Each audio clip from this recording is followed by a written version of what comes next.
como vocês saíram do banco e partiram para outras áreas? Contextualizar um pouco aí a área profissional de vocês. Eu entrei no Banespa em 87, setembro de 87, concurso de setembro de 83. Não, o concurso tinha sido bem antes, mas só chamaram em 87. O Shell já era do banco. Eu entrei, 4 meses depois entrou o Izani e deu uma liga, uma química logo de cara, né? Então, na época não havia os sindicatos bancários, era... Associação. Ou já havia? Não, era associação. Era associação. Pouco depois criou-se o sindicato, mas a gente militava na associação e depois ajudou a criar os sindicatos bancários. Aí a evolução da vida levou o Shell e a gente mais a se aproximar, sempre na área da comunicação, mas na comunicação pública, política, né? A gente foi trabalhar com o então deputado estadual Eloy Pietá, cuidando da comunicação do mandato dele. Nessa época eu já estava concluindo o jornalismo, o Shell estava fazendo publicidade, concluindo. Foi natural que quando ele virou o prefeito, a gente fosse cuidar da comunicação da prefeitura. E aí isso foi durante um belo período. A gente chegou a trabalhar a comunicação antes da prefeitura de vários sindicatos. A gente chegou a ter 5, 6 sindicatos com clientes ao mesmo tempo. O logotipo daqui, Bang, não sei se vocês ainda usam, fomos nós que criamos, que era Bang porque dava uma coisa bonita e era Bancários de Guarulhos, o logotipo do jornal do sindicato. Então a coisa meio que, pelo menos para mim, Shell, amarrou, né? A militância sindical com a comunicação. Exato. Eu entrei no Banespa em 1978. Muita gente não tinha nem... Acho que ninguém tinha nascido aqui, tirando o Justino. Eu nasci em 79. Bastante tempo. Então aí eu entrei em concurso público também e aí em 82 eu comecei a militar na associação, né, que ainda tinha associação aqui. Aí depois fui ser diretor do sindicato na primeira e na segunda gestão e continuei trabalhando no banco todo esse tempo. Depois de um certo tempo a gente começou a militar politicamente também, né? Assim, já militava, mas aí internamente dentro do partido. Isso nos levou para a gente se aproximar do ELAR, como o Agostinho já disse. E dali a gente seguiu em frente, aí sempre na comunicação. A gente trabalhava naquela época também com bastante, não só com sindicatos, mas também com movimentos sociais, né, Agostinho? Estava sempre trabalhando nessa área. Movimento de favela, posições metalúrgicas. E toda essa área. A comunicação do PT, né, Shell? A gente cuidou durante um tempo, uns 3, 4 anos. Você é funcionário da comunicação na época. Na época o PT tinha gráfica. A gente saía do banco, né, tipo 2 da tarde, ia para o diretório do PT, onde a gente ia fazer o que fazia na época, que eram boletins e panfletos. Né? É que naquela época o Banespa também tinha os horários bem legais. Você entrava às 7 da manhã, saía às 1 da tarde. Ou você entrava às 1 da tarde, entrava ao meio-dia e saía às 7 da noite. Então isso permitia que a gente tivesse o jornada dupla, né? De uma coisa. Tivesse aqui, lá, e foi assim durante muito tempo. Até que depois de um tempo, saiu a primeira incentivada do Banespa e eu pedi a demissão e saí do banco. Isso foi a 91, né? Não, isso foi em 94. 94. Os dois saíram no mesmo ano? Eu saí... foi no mesmo ano, mas, por exemplo, eu saí um mês antes da demissão incentivada. Perdeu. Perdi uma grana no PDV. Mas assim, é que eu já... Ninguém tinha mais paciência. Embora eu gostasse de trabalhar no banco, para mim nunca foi um sacrifício, mas já estava encaminhado na faculdade de jornalismo, não sei o quê, então foi possível pular para outra, foi natural.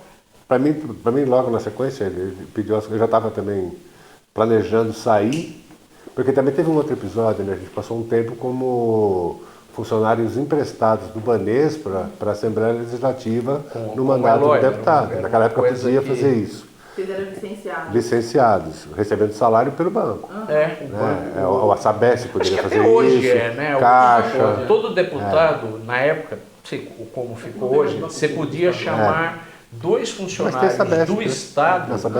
Não, podia ser 2 funcionários do Estado, de qualquer área, para o gabinete, e a quem cedeu pagava. Então tinha deputado, chamava professor, Sabete, não sei o quê. E como eu já tinha ficado 2 anos licenciado, a gente já estava... Você tinha um tempo também de licença. O problema foi quando o Covas entrou, né? Que aí a gente estava licenciado, poderia continuar licenciado. Né? E a gente já estava encaminhado na comunicação, já estava desenvolvendo um trabalho já com os sindicatos, com o movimento, com o próprio mandato do Eloy, com o partido. E o Covas falou, não existe mais essa figura, eu quero todo mundo de volta. Aí ele chamou todo mundo de volta, aí ele pediu a demissão. O Covas ganha em novembro de 94, e em janeiro, fevereiro, ele anuncia a privatização do Banespa, né? Foi assim, prometeu que não ia fazer, mas logo em seguida fez. A primeira providência dele foi esse PDV. Primeiro chamou todo mundo de volta. Chamou todo mundo de volta, aí nós voltamos, né? Aí a gente disse, não, nós vamos pedir demissão. Só que ele falou, eu vou na frente. Aí ele saiu, eu falei, eu ia sair logo em seguida. Só que na época... Não, a gente sabia que estava para ter um PDV. Vai estar na boca, tanto é que 1 mês depois que o SEC teve, né? É que não fazia mais sentido eu pelo menos voltar para o banco naquele. Aí eu pedi as minhas contas e fui trabalhar na comunicação. A sua formação então, inicial é jornalismo? Eu fiz jornalismo, mestrado em marketing político, mas aí quando eu fui trabalhar, a partir de 16 que eu comecei, eu sempre fui um ávido público para a arte. A partir de 16, por várias razões, eu falei, deixa eu começar a fazer também, né? Porque é aquela coisa de infância que você tem. A partir daí, eu fui estudar a área para entender, né? Então eu fiz 4 anos de entrevistado curso. que levanta na entrevista para tomar um café. Fiz 4 anos de curso com o Paulo Frade, que é o melhor pintor realista do Brasil, assim, de longe, é um cara faz retrato, você sai mais autêntico que você mesmo. Aí fiz 2 anos, então, isso foi Paulo Frade, 2 anos com Paulo Pasta, 1 ano, 2 semestres, com Paulo Pasta no Tomio Otaki. Paulo Pasta é um dos principais pintores brasileiros hoje, é um excelente professor. Aí fiz oficina na Liga dos Estudantes de Arte de Nova York, que é onde eu conheci alguns caras, fiquei lá 1 mês e sempre fui fazendo curso, né? E o primeiro curso que eu fiz foi com a Marli Araújo, a arquiteta do prédio aqui. A Marli também é uma excelente professora, né? Que foi para destravar, quer dizer, arte todo mundo consegue fazer, desde que tenha, como qualquer área, desde que tenha dedicação ao objetivo que você tem a fazer, né? E o Shell, quando eu conheci o Shell, ele era artista já, e dos bons, né? Em 87, 85. O Shell sempre trabalhou parte visual, né? Essa parte de publicidade parece uma arte visual. Minha formação, eu sou publicitário e fiz gestão de marketing, pós-graduação. Porque a gente trabalha com comunicação, tinha que ser essa área. Mas o meu primeiro contato com a arte foi com meu pai e meu avô. Porque os dois eram amadores aficionados por pintura. Mas você fez foi o Belas Artes? Foi o Liceu, não foi? Liceu de Artes e Ofícios. Liceu de Artes e Ofícios, né? Como? Liceu de Artes e Ofícios. Isso na época que o Liceu de Artes e Ofícios era... Que é uma puta escola, né? Uma puta escola, não. Era não existe fantástico. Mais. Existe, mas como tudo, né? Foi pasteurizando, né? Naquela época, para você ter uma ideia, você entrava no liceu, primeiro você entrava com vestibular, era ensino médio. Você fazia vestibular e se você, por azar da vida, não fosse aprovado em uma matéria, você era jubilado na hora, você não tinha segunda chance. Porque tinha tanta gente querendo que você não tinha direito de continuar na escola, você era mandado sair da escola. Bom, mas aí meu pai e meu avô, eles eram pintores amadores, assim, bem esforçados. Mais esforçados do que artistas, mas eram bem esforçados. E nos anos 70, a gente tinha um problema muito sério no Brasil, que você não tinha material importado. Você não tinha material de pintura à disposição das pessoas. Então, como é que meu pai e meu avô se viravam? Eles roubavam os lençóis, cortavam os lençóis, prendiam em caixinha, em telas feitas com caixote. Você roubava da sua mãe mesmo os lençóis? Da minha mãe, da minha avó. Da vizinha. Da vizinha. Pano de prato, o que tivesse lá à disposição. dando sopa, e eles usavam tinta souvenir, colante souvenir para pintar os quadros. Mas eles passavam os finais de semana inteiros sentados na varanda do meu avô, pintando. E aquilo, eu tinha 5 anos de idade, 6 anos. Aí eu acho que se fuçar direito ainda acha, mas deve estar com meu irmão. Porque, e eles faziam os quadros, não era para pôr na parede, faziam para fazer. Fazia para fazer, é o prazer deles. O prazer deles. E depois, os caminhos foram, eu virei bancário, depois de bancário, mas sempre trabalhando com comunicação e arte. Aí quando eu decidi que eu ia me aposentar, aposentei, aí me aposentei de verdade mesmo. Hoje em dia eu sou como é que fala? Tem um crachá de aposentado. Como é que fala? Não, tem até carteirinha aqui negócio do carro. Tem permite estacionar. Vaga do aposentado. Opa. Preferencial. Eu não tirei carteirinha de ônibus porque eu não ando de ônibus. Eu não tenho paciência para ficar esperando o ônibus no ponto. Mas é isso. Agora, voltei às artes plásticas depois que eu me aposentei. Aí fiz acho que uns 2 meses lá com o Paulo, né? Mas aí não dava, meu santo não batia com ele. Com qual Paulo que ele falou disso? Paulo Frade. Paulo Frade. O Paulo Frade, ele é muito interessante porque ele é um cara ele é um excelente professor e começou a estudar arte com 10, 11 anos.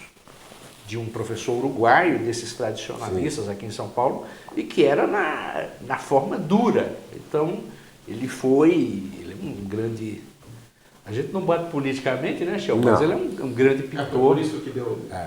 Não, eu continuei. O Shell saiu e eu fiquei 4 anos. Vocês estudaram juntos, né? Sim. Eu fiz 2 meses, 2, 3 meses. Eu aprendi muito, porque ele... Não, é um cara, como professor, didática maravilhosa, o cara manja do que faz, né? Para mim foram 2 problemas. O problema político foi uma coisa. O segundo é que a linha de pintura que ele faz serviu como base para mim, resolver alguns problemas que eu tinha técnicos, mas não era o que eu queria. Eu nunca quis fazer realismo, sempre gostei de trabalhar mais com uma linha mais, como é que eu vou dizer assim, mais contemporânea, né? Minhas referências nunca foram Rafael, Michelangelo, Da Vinci. Tanto é que no estúdio a grande referência lá é o Rembrandt. Se você não conhece, não estuda, é a referência. Quer agradar o mestre, faça quadro escuro, marrom. Trabalho. Passa o quadro no chão para ficar sujo, né? Me diga uma coisa, como que é hoje pro artista, especial, né, no caso de vocês, artes plásticas, viver ou sobreviver da arte no Brasil, né? Eu sei que séculos passados os grandes artistas viviam praticamente sob encomenda dos reis, dos imperadores, né, dos presidentes que encomendavam as suas obras. Por isso que eu estou pensando em voltar como é que fala lá, o Império, né? Não, tem 2, eu diria que tem 3, aí não é só no Brasil, eu vi isso nos Estados Unidos também. E a Europa é a mesma coisa. Tem 3 tipos de artistas, né? Tem um que está no mercado, no grande mercado das artes plásticas contemporâneas.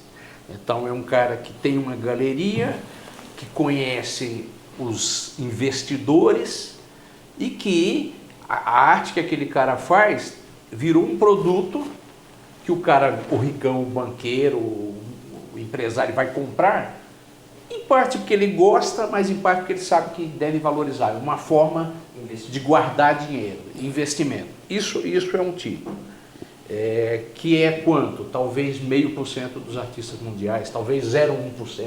E olha, né? No Brasil você conta meia dúzia. No Brasil você tem, para pegar uns caras que saíram da rua e foram para esse circuito, tem os Gêmeos, aí você tem a Milhazes, Cobra. Você tem o Cobra, você tem o Vic Muniz, você conta aí meia dúzia, inclusive um cara ultra popular, que é maravilhoso, que chama Velho, que está nas grandes coleções. Esse cara ele trabalha com escultura. Bom, esse é o primeiro ponto. O segundo ponto é um pessoal que diz, eu quero fazer arte, gosto de arte e vou tentar viver em torno de arte. O que esse cara faz? Dá aula, a digitalização ajudou muito, que você é professor em São Paulo, você pode ter um aluno em Manaus. Então tem muitas pessoas que ganham uma grana que passa boa parte da produção ali sobrevivendo disso, aí vende umas coisas, vende outras, não vende, mas que está vivendo de arte, profissionalmente, né? Bem ou mal, e também dá aula para outros artistas, então tem todo um mercado de como é que eu vivo de arte, como é que eu promovo minha arte nas redes sociais.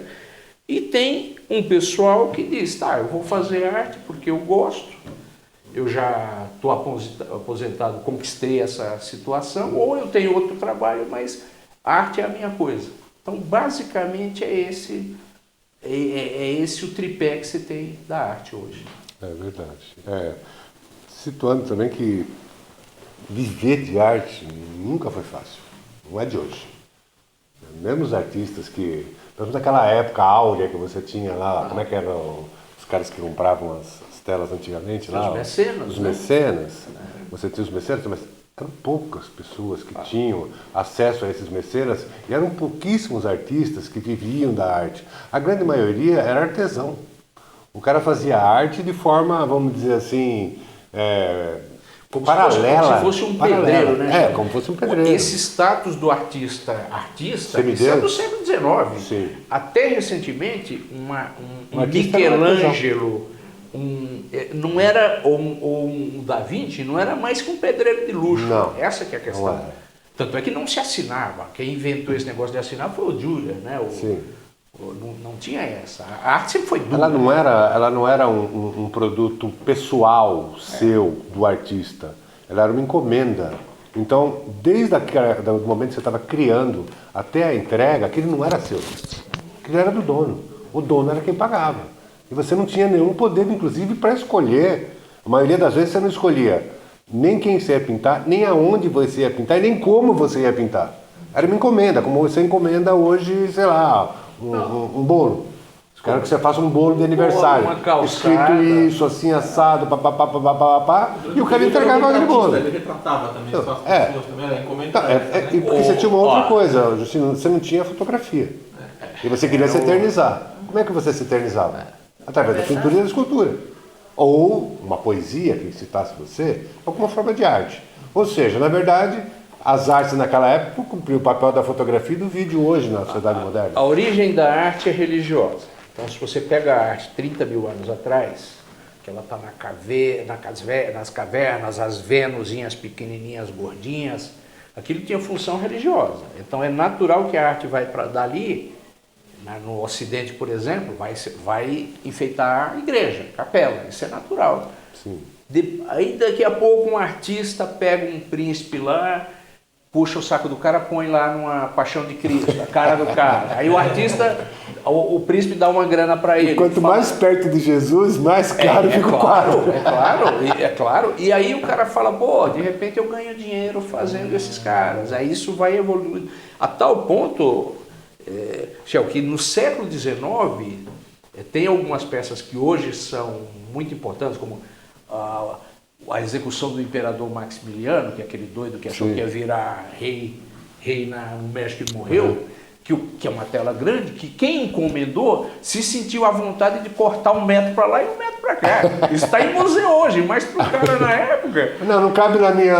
entre a janela e outra, eu vou cortar o quadro. Cortar bem, ponto.